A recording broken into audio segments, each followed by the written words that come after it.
50 cyclists from 12 countries. How did you get the 50, and which countries are we talking about here? It was not easy, to be honest. Our first edition, we cycled, I think, 20 kilometers. We slept somewhere in the bush. We slaughtered a bull and came back again. And that was like with 15 cyclists. And over time, we've been promoting it. More people have been joining. We have quite a big group of Ugandans also cycling. Even Amos Wakesa joined us also after COVID. So people are taking it up, and I think you also see people are more and more looking for off the beaten track adventures, people looking for challenging themselves, people are working hard, and they want to spend their money also on something they will not forget in the future.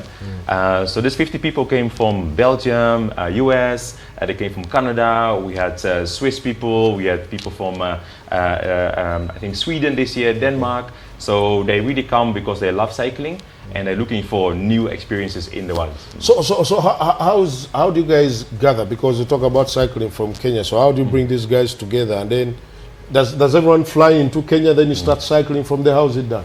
People fly from to Entebbe, like maybe half of the crew, and then the rest comes from Uganda actually. Some Kenyans and Tanzanians joined this year.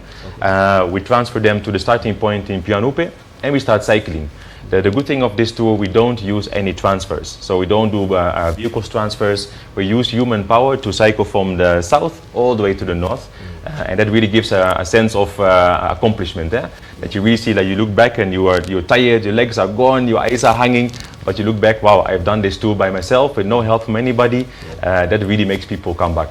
I'm interested in, because you mentioned that there's a culture of cycling in the Netherlands. What do you think about the culture of cycling in Uganda, and especially the few that have so far joined in Uganda, from Uganda? How has their relation with cycling? Because for example, when I see a bicycle in town, I'm like, no.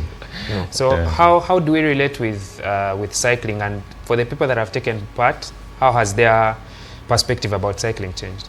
Actually, the fantastic thing about the Ugandan participants, they keep on coming back.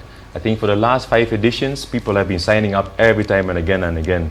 And what we get back from them, actually, they love to get out of the city on the bicycle and just relax their brains. I think people are working hard, people are trying to make money, trying to pay the school fees, and they just want once a year, they release themselves from their wives, from their families, and they go for a cycling adventure.